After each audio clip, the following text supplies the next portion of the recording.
Good afternoon, everybody. Welcome to Effective Resume Thursday. We're very glad you're with us today.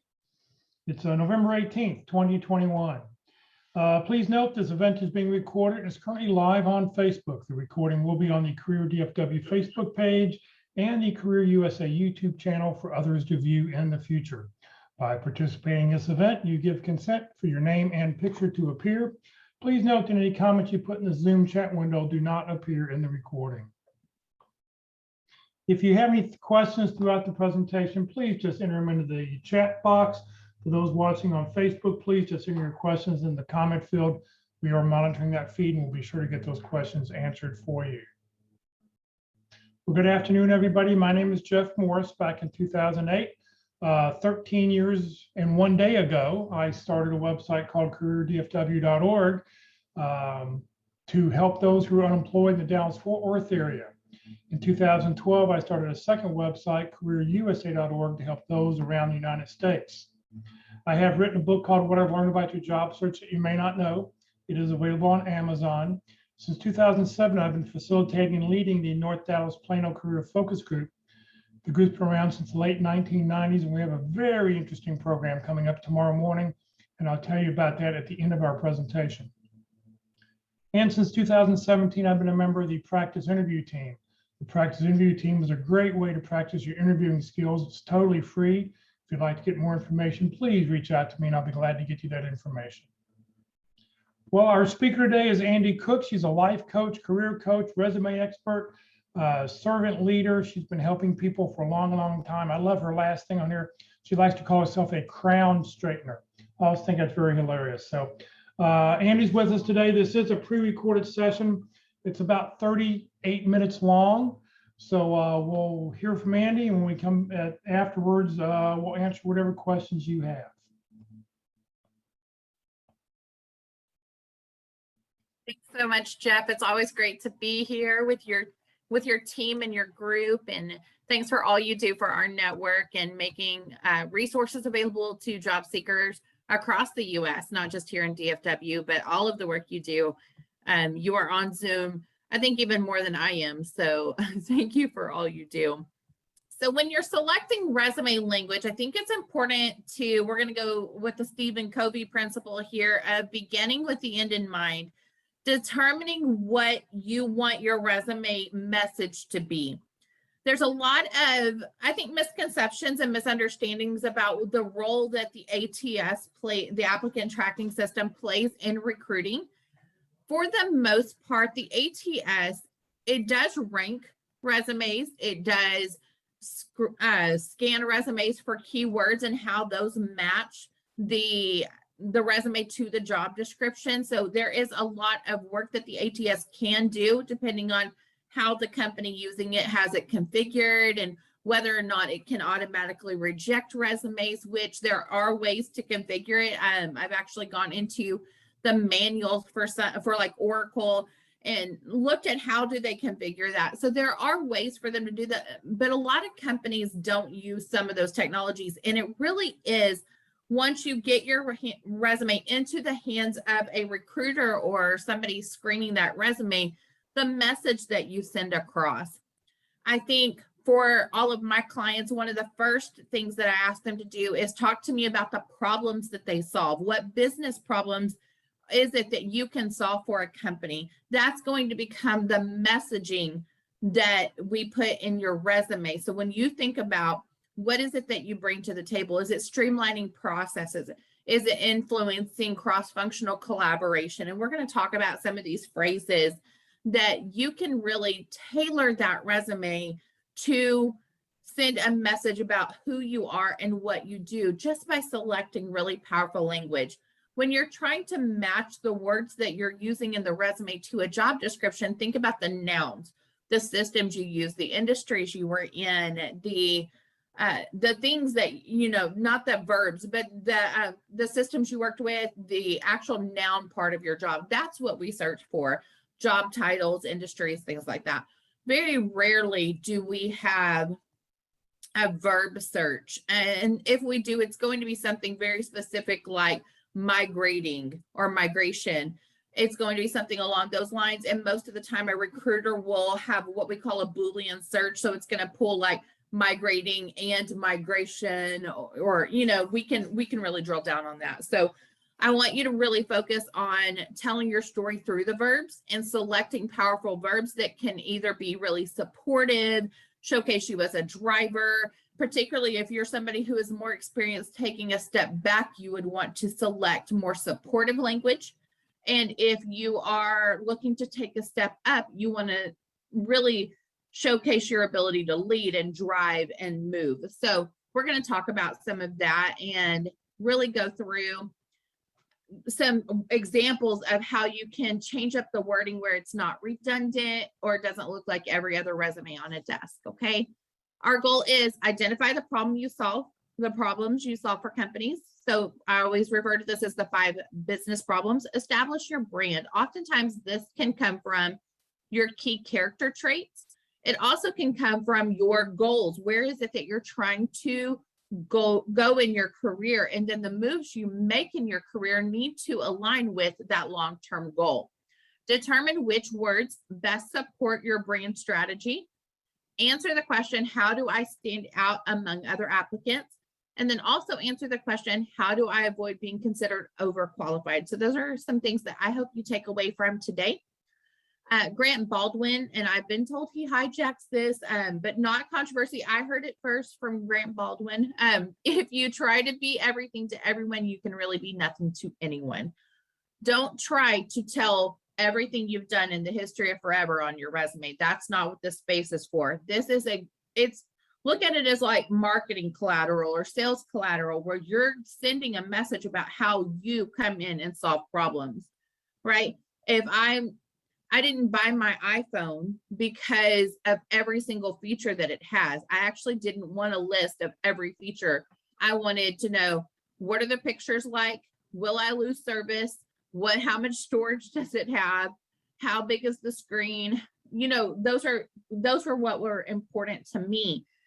I didn't need to know every single functionality and feature of it. Okay. Same thing with your resume. They don't need to know every single thing that you do. They need to know how you solve problems for them. Let's go back to the business basics. Why do we throw away best business practices during our job search? All of those things that you learned along the way still apply. That this is sales. You're selling that you're the solution to their problem. So we're going back to the basics. Don't forget the qualities that made you great in your last role. When I'm writing a resume, one thing I always ask during the intake call is, what is the one thing you want people to take away from when they read your resume? And I think you have to know that. Is it that you want them to see you as a subject matter expert, an influential leader, a servant leader? What is it that you're branding out yourself as that you want them to take away? And everything we write has to kind of support that, okay? Your business basics teach us to find something that works and stick with it, right? So I know a lot of people spend hours upon hours tailoring a resume. I'm not a huge fan of this, guys. I do want you to tailor a resume, don't get me wrong, but I want you to be strategic where you're not rewriting it, spending 2 or 3 hours on a resume you may not ever hear back on. So make that tailoring process really quickly. There's a YouTube video that I did on the Maximize Your Job Search channel, and you'll know which one it is because it'll say that I wrote a resume in 3 minutes. It's using, and I showcased this, I think last time we were here, Jeff, on how to use those Microsoft quick parts to tailor that resume quickly. Watch that video. It's really, really powerful tool within Microsoft Word that you can use and get it where you can tailor those resumes in a matter of minutes and showcase your best skills and your best expertise right there at the beginning. Okay.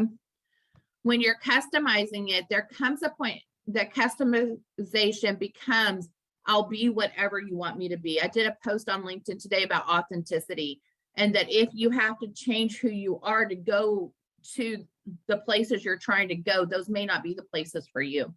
So be true and authentic to yourself. It's not just telling them what you think that they want to hear. It's not just playing a game. It's really telling them, hey, here is why here are the things about me that make this a conversation worth having, right? So be true to yourself, but tell your story and tell them the things that they care about. So every item on that resume needs to pass the why do they care about this test? Not a list of your job description, but why do they care about this in an accomplishment-based format, right? And then keep your messaging intact while customizing the qualities that are most relevant to the company, right? That's not as arbitrary as it sounds. I know if a company is a startup, then my ability to establish processes, to navigate ambiguity, to build teams, develop teams, those are going to come in play because it's a startup. So I can figure that out by simple research. If it's a brand new department, anything that I can uncover about this, maybe there's been a merger and acquisition. So you would want to showcase that you have those skills. What unique situation could they be in? Did you notice that there were a ton of jobs on their website? So if you are looking on the McKesson website, there are tons of jobs. ADT, they're hiring. What is it that's happening behind the scenes that are making these companies grow so much so quickly? Amazon. What can you figure out about what's happening behind the scenes in press releases, on their social media? What, you can really showcase that. If you look on their social media and you see that their whole entire organization has been volunteering at the food bank, that would be a really great indicator that at the bottom, you want a volunteer section and talk about the work that you've done and volunteer, because that's going to align with their core values and their culture. So make sure you're kind of paying attention to those clues that simple research can uncover and tell you exactly how to navigate this, okay? All right, don't change the message, change the delivery. It's not that I want you to reinvent your career. I want you to be true and authentic. If you have to lie to get a job, you'll have to lie to keep a job, and it's a mess and nobody wants to live in that life, right? It becomes a really, really hard to navigate process. I've never seen it work out well where somebody falsified a resume, kind of faked their way through an interview, and within weeks, maybe even days, we get a call saying, hey, this isn't going to work out. This isn't the right person. Okay. I believe the most powerful emotion is disappointment. When what somebody expected is not what happens, it will drive them to make decisions that no other emotion would. So I would rather you be very true and authentic. If you don't have a skill, be honest about that and let them make an informed decision. If the door closes, it would be much better for that door to close during an interview or during a screening process than after you get the job and they realize that you didn't have that skill, right? So don't change your work history, but change how you deliver it. Make sure that you list relevant technologies that you have experience with. If you're applying for an HR role and they want somebody with Workday experience, then you need to list if you have worked with Workday. If you have not worked with Workday, then you can put in parentheses, so let's say you worked with Taleo. In parentheses, you could put similar to Workday. And then your job is, if you get an interview, you have to be able to speak to the similarities and differences between Taleo and Workday. But you can get that keyword in there and showcase that you understand a system by using a similar to phrase, okay? You also want to match their language and terminology. This can include little things like if they're calling them customers, we're calling them customers. If they're calling them clients, we're calling them clients. If they're using acronyms, we're using them. If they're using industry-specific phrasing, let's make sure that we're matching them on their cultural branding and their industry phrasing, their terminology. We want to use that same terminology, and that's a quick fix, okay? You can hit Control F on your resume and do a replacement where you can change customer to client, okay? You can make those quick edits and it doesn't have to take a lot of time. In an HR world, usually when we refer to clients, they're external, but now companies use them interchangeably, right? So where we have internal customers and external customers instead of it being customer versus client. So make sure you're matching their terminology, and you can find that in the job description. or sometimes on their website. In your accomplishments, select accomplishments that are most relevant to the role at a company. If you reworked an entire filing system in 1984 and it was on paper, and this is an all digital company and filing has absolutely nothing to do with your job, that's not what I want you to spend the real estate on your resume showcasing. I want you to save that real estate for recent accomplishments, that if you're leading a team, let's talk about how you've developed team members to achieve growth and earn promotions. Let's talk about how you've led teams of 25 direct reports and through coaching and mentoring practices, and how you improved efficiency and standardized processes. Make sure that we're really showcasing what is most relevant.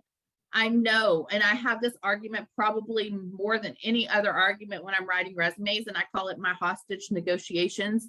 But this is where a lot of people hang on to something that they did way back at the beginning of their career. So they want this 5-page resume because they did something amazing in 1993 and they really want it on there. But here's the truth, and hard truth even.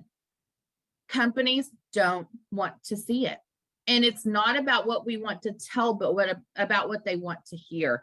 What I like to do, if you have this amazing accomplishment back in more than 10 years ago, use that at the top part of your resume in that core competency section, where I listed core competencies and achievements. You can showcase it there without saying where you did it or when you did it. So it puts it on the table to discuss, but you don't have to label it as 20 years old or 15 years old. And it makes it seem less like glory days.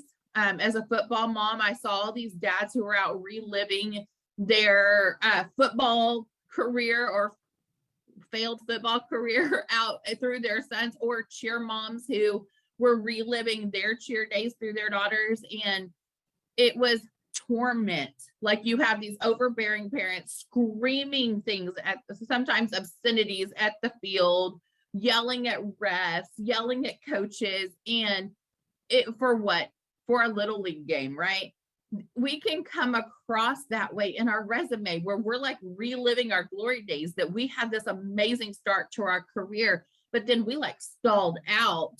And so that's what it looks like when we have 15 years, had these great accomplishments, but now it's just these mundane tasks. And it happens either when our jobs outgrow us, we didn't change with our industry, or when we just have kind of slowed down in our career. Something is there where our past is more exciting than our present. That can be a red flag. And as a hiring manager, that would terrify me. Okay. So I want to make sure that we're saying relevant right now accomplishments. And again, if something amazing happened, it's not that you're not supposed to be proud of it. It's just that's not the biggest selling point for why you're going to get this position. If somebody's selling you an iPhone and they go back to the original flip phones, and I know and they're like, but it was amazing and it was like leading edge technology, and you're still not buying a Nokia right now, right? That's not what's happening. And so when you're going back or to a BlackBerry because it was the first technology and it was amazing, that's not how we use it now. So go back to, what is your selling point? What makes you relevant right now? What makes you compete with other people who are in the industry right now? And it's not always your history, but what you've done in the last 10 years that are most important to that. When you're selecting accomplishments, make sure that you're listing relevant, applicable accomplishments. Don't relive your glory days. We just talked about that. And it's not about everything you've ever done in the history of forever that's great and impressive. It's about what you've done that applies to the company. Okay.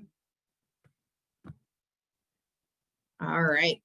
When you're leveraging technology, have a master resume that lists all of your accomplishments in history. This is probably my favorite organization strategy for job search. I don't care if it's 25 pages long. Nobody is seeing this resume.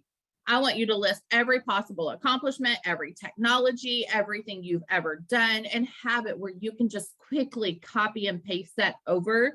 And it needs dates, it needs addresses and phone numbers, everything you could need in your search included on this resume. Again, you're not sending it.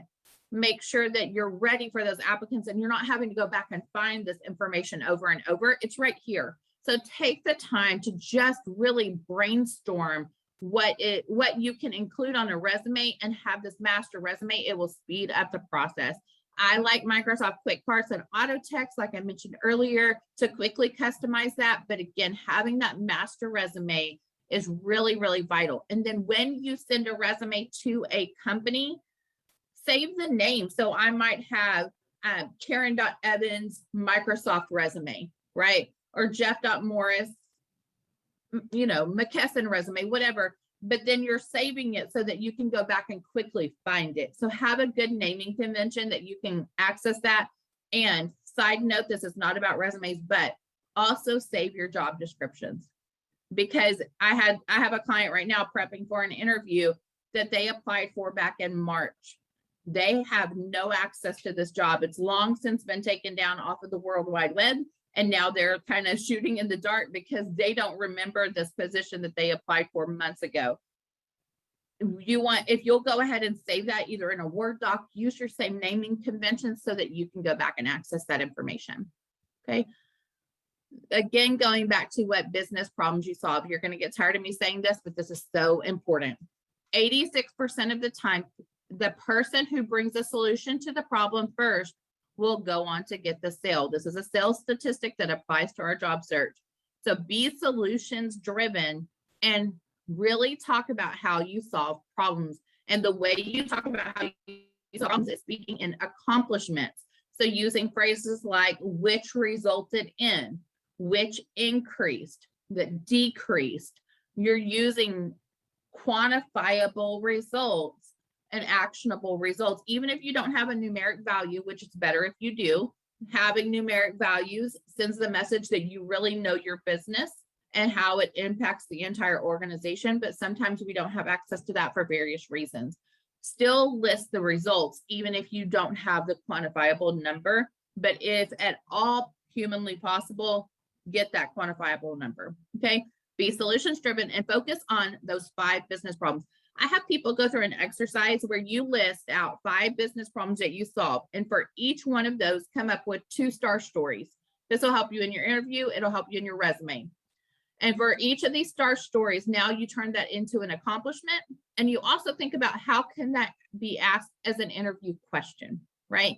I often teach that use your job description as your interview questions and your resume is the answer to those direct questions, okay? So if it's on the resume, or on the job description and you're like, what is your experience with process improvement? Then when I go to your resume, that should answer the question about your experience with process improvement. All right, what do you really do? Okay, this is where we have those really kind of quantifiable or powerful results or how you solve problems. So streamlining workflow, improving processes, increasing sales, driving profitability, enhancing productivity, coaching, mentoring, developing leading teams, building cross-functional collaboration. These are all business problems we solve, guys. Engaging employees, creating a shared vision, increasing client success, enhancing customer experiences, developing technology solutions to complex business problems, transforming underperforming teams or accounts, aligning operations with regulatory compliance standards, managing projects and programs to deliver in scope, on time, and under budget results, delivering solutions with a focus on service excellence, ensuring the integrity of company data, protecting customer, client, or patient information, conducting and managing audits, driving efficiency, and saving money, right? It's obviously not a comprehensive list, but these are some great ways to kind of brainstorm what problems you solve. And if you can pick 5 of those out that you can really build a brand around that will make a difference in your job search through and through. One thing I really love after working on a resume with somebody, oftentimes they feel very prepared for interviews because now they've kind of gone through their work history. So take the time to go through your work history. I can't tell you how many times I get a resume and somebody's like, I haven't even looked at it in 15 years, right? If you don't know your resume backwards and forwards, you can't possibly speak to it. And as a hiring manager, if I ask you a question about something on your resume and you can't speak to it, I instantly feel like you're being dishonest with me, right? It's on here. I want you to be the expert on your job history. The next thing is really looking at your personality type. And personality types come into play in every aspect, whether it's resume writing or interviewing. So you really need to kind of figure this out. I love Myers-Briggs. For those of you who follow that, I'm an ENFJ. And so if you know your letters, you can kind of figure out what are your strengths and weaknesses. But if you are a driver, you are more factually based extrovert. You're decisive and goal-driven, kind of that get it done type A personality. You have to be cautious that it's not perceived as arrogant or bossy. So you want to kind of toe that line. On the fact-based introverts, our pros and cons people, our list. This is where you have to be really cautious not to just list everything and just do a job description, but really get into the story part. Our analytical people ask a lot of questions, but they can get stuck in the paralysis of analysis or over communicating. So make sure that you don't get too granular on that resume. An example I could give you is I worked with somebody who was coming out of the oil and gas industry that did not want to work in oil and gas. One thing we really had to dive deep into and kind of struggled through a little bit, but ended up with great results, was getting rid of the oil and gas specific language. And when you've been part of an industry for a long time, you kind of speak that language, especially if you've been in the military for 20 years, you speak in acronyms. It's just ingrained in who you are. So getting a resume that is broader, that sends a message that what I did relates to what you're asking me to do is really important. Don't get stuck into the granular details of the language in your company. Broaden that out. So I might not say a financial software. I might just broaden it out to a software solution. Make sense? So broaden it out a little bit. I might not say medical patient, that I worked at a doctor's office. I might broaden that out, or I might not say I work with patients. If I'm trying to get out of the medical industry, I might call them customers. So this is where you broaden out that language, because if we don't relate where we've been to where we're going, then oftentimes the hiring manager has a challenge to overcome in relating your experience to the job that they're asking you to do. So make sure you're painting that picture for them. Expressive people are your relationship-driven extroverts. They're storytellers. They often overcommit themselves. That's me. We're kind of yes people, visionaries. We're passion-driven, but we also have a tendency to miss deadlines because we overcommit ourselves. So what I often do on that is if I'm writing my own resume, I'm going to make sure that I speak to my ability to meet deadlines, because I want people to have that message from the beginning that that is a challenge that I've overcome in my life. Okay. If you're amiable, you're more of a relationship driven introvert. Sometimes our amiable people can be calm. Well, they're usually calm and laid back, but they can have a flat effect. So oftentimes our super laid back people can come across even disengaged or uninterested. So you have to make sure that everything is not just very dry, because it's hard to get that deep excitement, but they often want harmony and avoid conflict, and want to make sure that if you have learned to be amiable and thrive in fast-paced environments, we want to speak to that, because again, we're sending a message. The resume is not just about a piece of paper to get an interview, but starting a conversation. So some examples of how this could play out and wording for your specific brand. Let's look at led and manage. These are probably the two most overused words on any resume, Jeff. I'm sure you've seen led and managed over. And sometimes I get a resume that every single bullet point starts with the word managed, or they alternate led and managed. And those of us who think in patterns, that will freak us out, just saying. So if you're a driver, you might use words like controlled, executed, headed, oversaw, produced, spearheaded, directed, and drove. Remember, on your verbs, if you're actively working in a job, that's present tense language. You're actively doing it. So it would be controls, executes. But if it's a job you have already left, even if you left it yesterday, that is past tense language, okay? So that's going to be your dividing line. If you're talking about an accomplishment, past tense language, okay? So it's something that has already happened. Make sure that you're matching your tenses. If you have a strand of bullet points, they all need to be conjugated the same way. So they all need to have the same verb tense. If you're amiable, you're going to use words like coordinated, organized, and planned. This is really important, guys.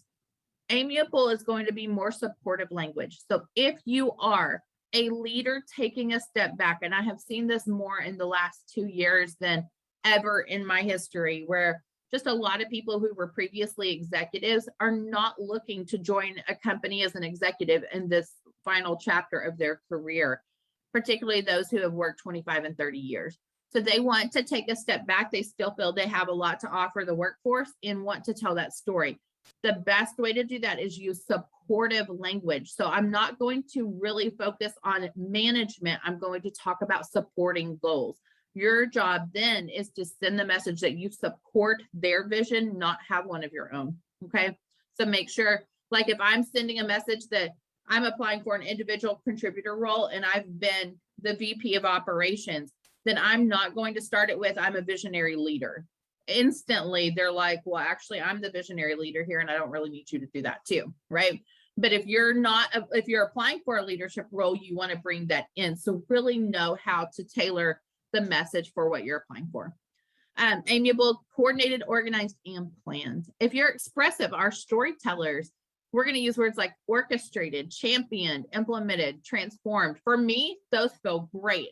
For people who are very analytical, they're like, I would never say that. Do not put orchestrated on my resume. Okay, that is totally understandable. It needs to match how you're going to interview. So one thing that I think happens in job search when somebody has their resume professionally written, for me, good resume writing is ghost writing. It needs to sound like a polished version of your resume, not like my resume. And when there's a disconnect between what I read on the resume and the person that shows up in the interview, it creates distrust. So you want to make sure that it's cohesive, that you're using words you would actually say in real life. And if you would never say, you know, that you transformed an underperforming account, then make sure that you don't have that on your resume. Analytical people may come in and say they chaired something, they operated, they programmed. It's going to be more process driven. They may say something like documented or spearheaded, something like that. There's going to be some overlap. People who are expressive or amiable may find that some of the words in driver really meet the need. So just make sure that you're doing that and that it feels authentic for you. Developed and coordinated would be another set of words that we see a lot. If you're a driver, you might use built, initiated, launched, pioneered, and steered. Pioneered's another one of those that's super controversial. If you are 20 years into your career and don't want to seem like a pioneer in your industry, don't use words like pioneer. So again, match it to your branding. If you want to be seen as somebody who was just a founding father of your trade, then use words like that, okay? Founded, established, incorporated, facilitated would come in for our amiable people. Notice we're not using disruptive language for amiables. If you want to send the message that I'm a team player, I want everybody to get along, I really embrace company culture, then those amiable words would be where I would really steer you. Expressive would be designed, envisioned, chartered, introduced. Analytical would be devised, engineered, formalized, and formulated. So very calculated type of language for analytical. You can almost never go wrong with expressive language because it paints a picture. So when in doubt, I tend to lean more expressive than others. I think this one's our final example. Let's talk about change. Change can be a controversial topic. So this is where it's really important to understand your audience and the role. If you are in a leadership role, look for these type of verbs in the job description to kind of steer you on what type of leader they're looking for.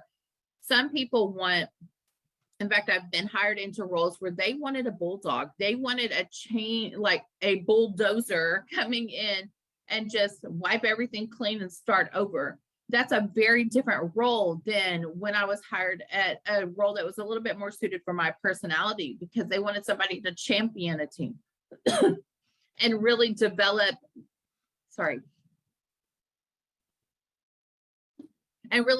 leaders among the team. So I would use my expressive language. So understanding what they're looking for, you're going to find those little clues in the job description.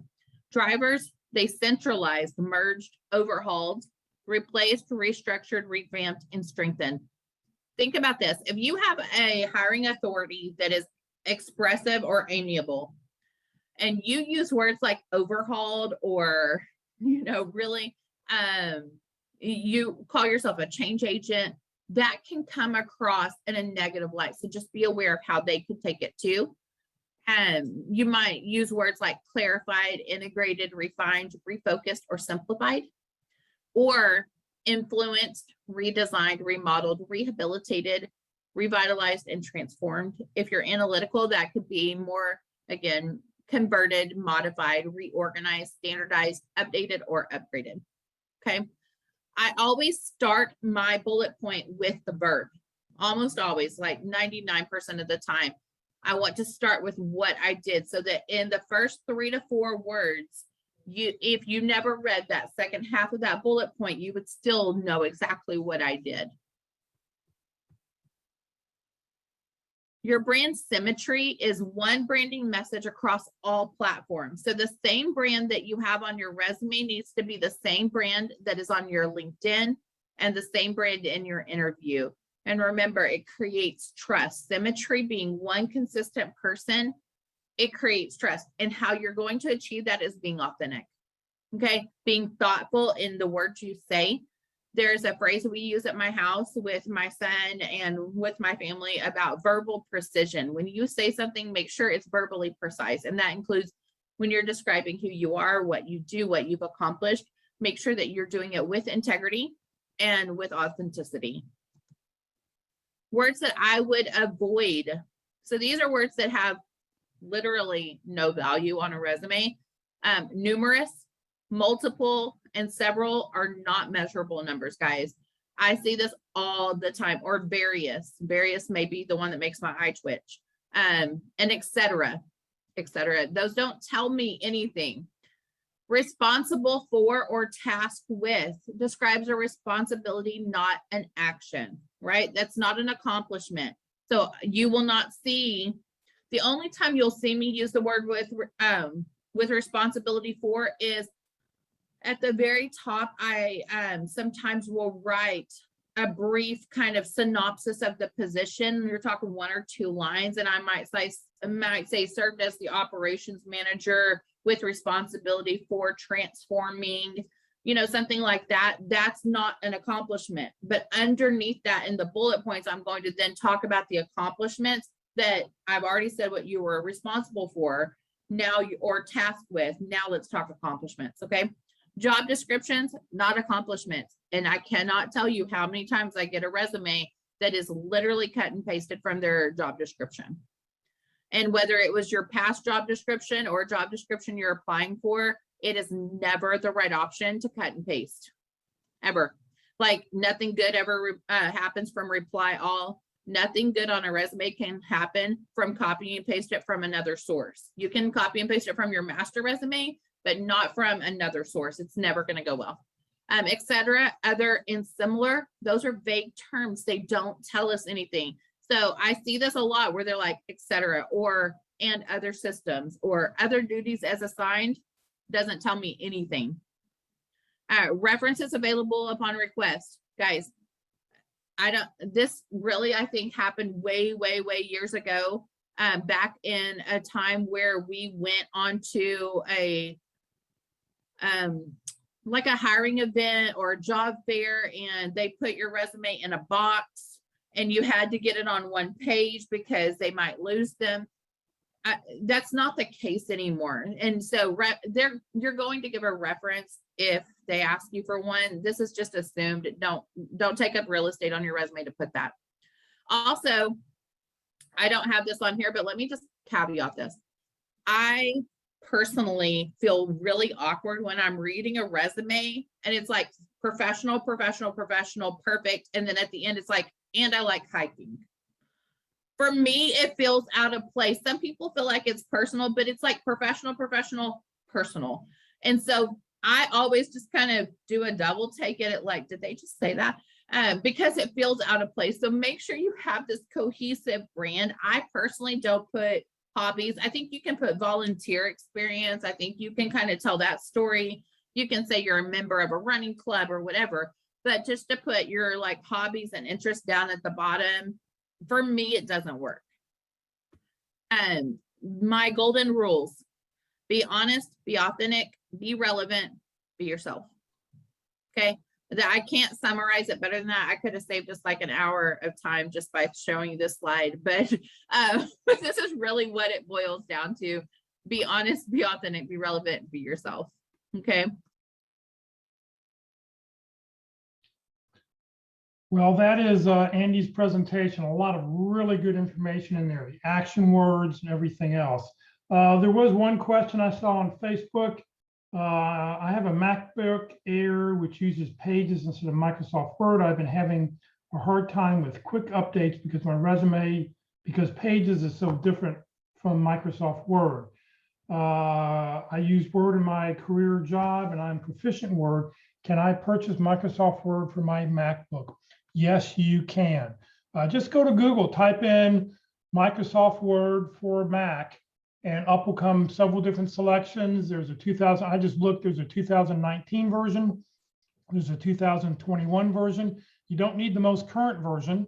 So I would save a little bit of money and buy the 2019 one. But look around. Sometimes you find deals on it and stuff. You can get the entire Microsoft Office package, including PowerPoint and Excel also, if it's something you're interested in. So all those are available. Just look online and you'll be able to find something. Anybody else have any other questions?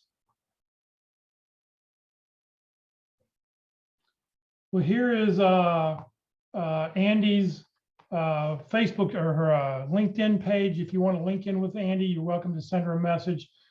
Please let her know. You send a message, send a personal note if you're trying to connect with her. So I just like on here, she says crown straightener, because she's going to straighten your life out, get you heading in the right direction. If you'd like to get a sample resume, a sample bio, a sample T cover letter, and the action words, some of the action words that she talked about using at the beginning of each of your bullet points, please just send me an email to resume@careerdfw.org, resume@careerdfw.org. Be sure to let me know what you're looking for, and I'll get those things to you. Career DFW and Career USA, we're putting on training 4 days a week. Hopefully you'll join us for all sorts of great informative sessions. Tomorrow morning, a very important, very topical question: the psychological impact of being unemployed, of unemployment. It's tough. Being unemployed is hard. It's hard work. It's stressful. There's all these, all the stresses. So tomorrow we have a PhD, Dr. Rosen Christian, and Carol Burkell, who's a certified professional career coach. We'll be talking about the psychological impact of being unemployed.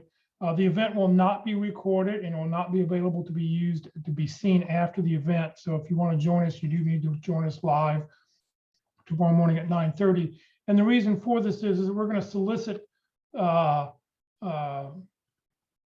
feedback from those who are with us, who have joined online, so that you can offer your opinion and let us know what it's like, what kind of feelings you're having. And we want to make it so that you'll feel free to do those tomorrow morning. So join us tomorrow morning at 9:30. We will not have any workshops the week of Thanksgiving. So come back and join us on November 30th. And that week we'll have 2 more weeks of classes before we take a break for Christmas. And New Year's. So this session has been recorded. It will be on the Career DFW Facebook page and the Career USA YouTube channel. Please follow us on Facebook. Please subscribe to our YouTube channel. We'd really appreciate it. On the Career USA YouTube channel, it looks like this. Click where you see the green arrow. It says playlist, and then down below, pick whichever list you want. And don't click on the video, but click down below where you see that red arrow where it says view full playlist. And then up will come a list of all the dates, titles, and topics that we've talked about. So you're welcome to go back and view any of those at any time. It'll take a couple hours for YouTube to get this presentation loaded to go back and watch. If you're not receiving emails about our workshops and you'd like to join the Career USA mailing list, you're welcome to do so by sending an email to Career USA, +subscribe@groups.io. You'll never be spammed, but what you will get is the title of the day, the topic of the day, and most importantly, the Zoom link of the day. Please remember, Career DFW, we're a 501c3 nonprofit organization. We have no full or part-time employees. Everything I've done over the last 13 and a half years has been as a volunteer. We survive on donations. Please consider making one when you get your next job. So thank you very much for joining us today. Hopefully we'll see you tomorrow. If not, everybody have a happy Thanksgiving, and we'll see you after Thanksgiving.